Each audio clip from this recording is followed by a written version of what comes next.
WTC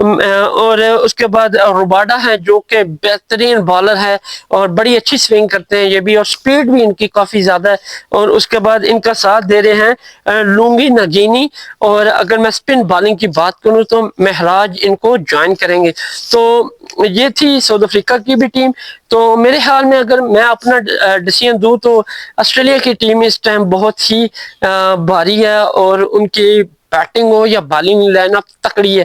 تو دیکھنا ہوگا، یہ تو جب میچ کھیلیں گے تب پتہ چلے گا کہ کون سی ٹیم کتنا دم رکھتی ہے. اگر میں ڈے 1 اور WTC کے فائنل کی فرسٹ اننگ کی بات کروں تو آسٹریلیا نے فرسٹ اننگ کا آغاز کیا لابوشان اور عثمان خواجہ نے، لیکن ساؤتھ افریقہ کی بالنگ نے آسٹریلیا کو آتے ساتھ ہی گھیر لیا. جی ہاں، اگر میں بات کروں عثمان خواجہ کی تو 0 رنز بنایا اور سلپ پہ کیچ دے کے رباڈا کی بال پہ ارلی پویلین لوٹ کے نہ صرف پویلین گئے بلکہ آسٹریلیا کے اسٹارٹ مورال کو بھی ڈاؤن کر گئے. اور جتنا بڑا بیٹر تھا اور جتنے اچھے اسکور کرنے والا تھا عثمان خواجہ، وہ اتنا ہی آتا کنفیوز نظر آئے اور ارلی ہی پویلین گئے.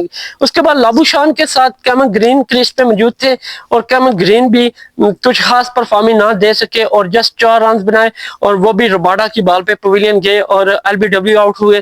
اور بڑی ایک کہہ لیں کہ مس ججمنٹ تھی ان کی کیمن گرین کی، اور وہ بال کو دیکھ نہ سکے اور پیر پہ لگنے کی وجہ سے LBW وہ آؤٹ ہوئے اور ارلی پویلین کی راہ دیکھ بیٹھے. اس بار اگر میں بات کروں لابوشان اور اسٹیو اسمتھ کے درمیان اتنی لمبی باری نہ کھیل سکے لابوشان، اور جسٹ 17 رنز پر اسٹیو اسمتھ کا ساتھ چھوڑا، اور یہ مارکو جینسن کی بال پہ پویلین گئے اور یہ بھی کچھ خاص پرفارمنس نہ دکھا سکے اور ارلی ہی پویلین گئے. یوں آسٹریلیا کی بیک ٹو بیک وکٹ گرتی جا رہی تھی، اور آسٹریلیا کے جو باقی پلیئرز ہیں جیسے اسٹیو اسمتھ، ٹریوس ہیڈ یا ویبسٹر، ان کے کہہ رہے ہیں کہ دباؤ بڑھتا جا رہا تھا کیونکہ رنز بالکل نہیں تھے.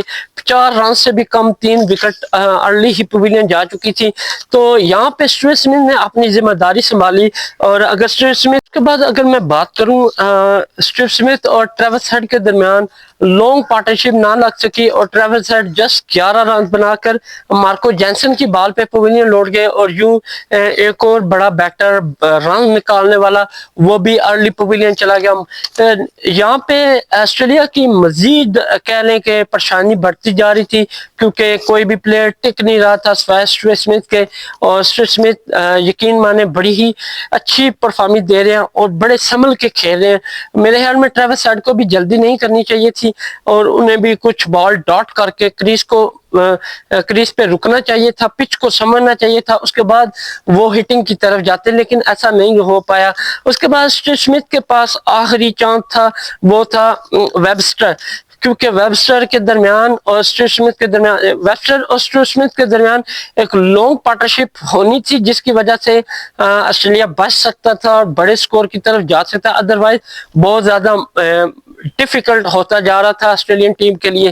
تو یوں ہوا بھی کچھ اسی طرح، کہہ لیں کہ اسٹیو اسمتھ اور ویبسٹر نے ساؤتھ افریقہ کے سبھی بالر کو بڑے پیار سے اور بڑے دھیان سے پہلے سمجھا، کچھ بالز ڈاٹ کی، اس کے بعد انہوں نے ان کو خوب کھیلا، اور نہ صرف کھیلا بلکہ اچھی باؤنڈریز لگائیں، چاروں طرف باؤنڈری لگائیں، اور کہہ لیں کہ بجائے اپنے اوپر پریشر وہ کم کیا بلکہ ساؤتھ افریقہ کے بالرز پہ پریشر زیادہ بلڈ کرنا شروع کر دیا.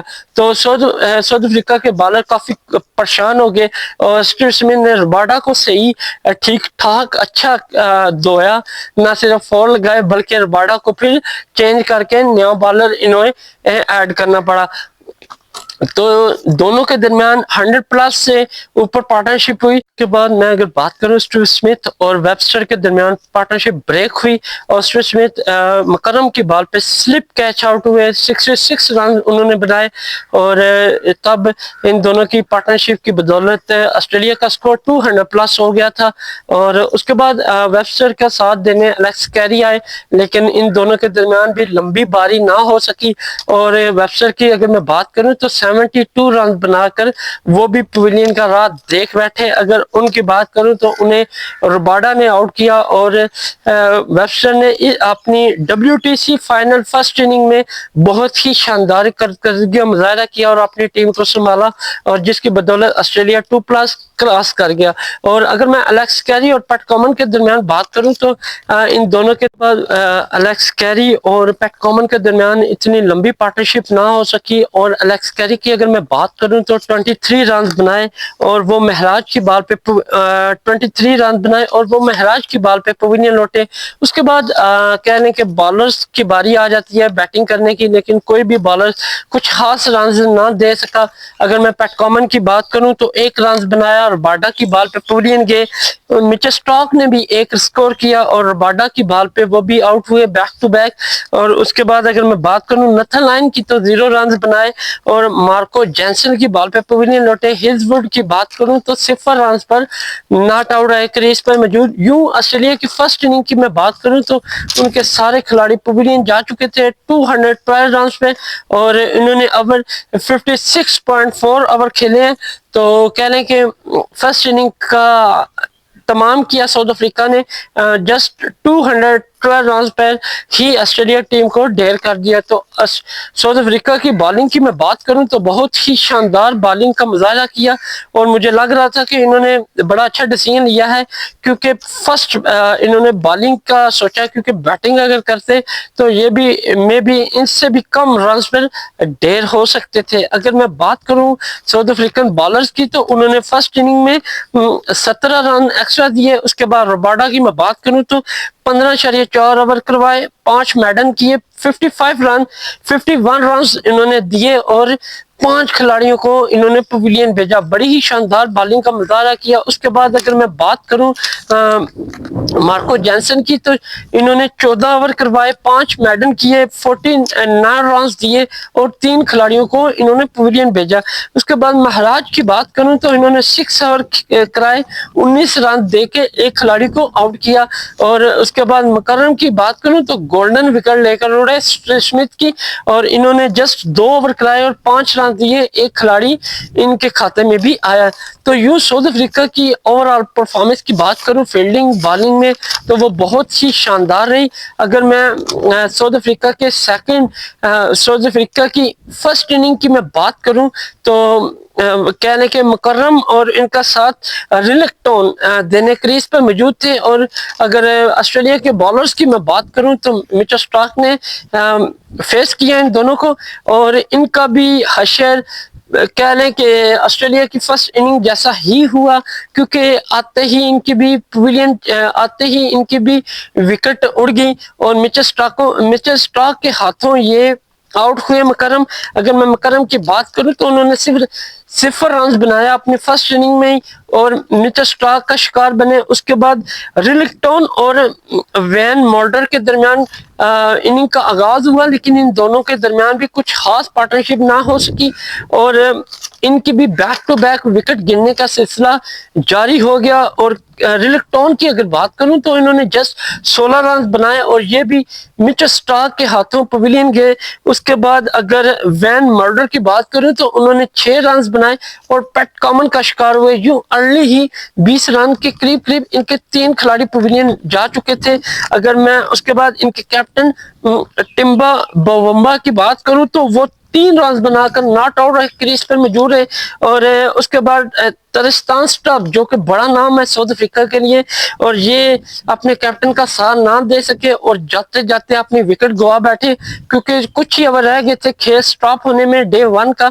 لیکن یہ کہہ رہے کہ آسٹریلین بالر کو برداشت نہ کر سکے اور جسٹ 2 رنز بنا کر ہلز ووڈ کی بال پہ کلین بولڈ ہوئے اور یہ بھی پویلین گئے. یوں اگر میں بات کروں ساؤتھ افریقہ کی تو ٹوٹل ان کی 4 کھلاڑی پویلین لوٹ گئے تھے ارلی 43 رنز پر. اور اگر میں بات کروں تو ان کے کیپٹن کریز پہ موجود ہے 3 رنز پہ ناٹ آؤٹ ہے اور ان کا ساتھ ڈیوڈ بینزگیم دے رہے تھے اور وہ 8 رنز پر ناٹ آؤٹ ہے. تو یوں اگر مجموعی سکور کی میں بات کروں ڈے 1 میں ساؤتھ افریقہ کے فرسٹ اننگ میں تو 43 رنز پہ 4 کھلاڑی ان کے ارلی پویلین گئے اور یہ بہت زیادہ پریشرائز ہو گئے ہیں, کیونکہ اگر ڈے 2 میں آ کہ انہوں نے اپنی وکٹ کو نہ سنبھالا، اسی طرح گرتی رہی، تو یہ 100 سے بھی کم سکور پہ پویلین جا سکتے ہیں۔ تو اگر میں آسٹریلین بالرز کی بات کروں تو بہت ہی شاندار بالنگ کا مظاہرہ کیا انہوں نے۔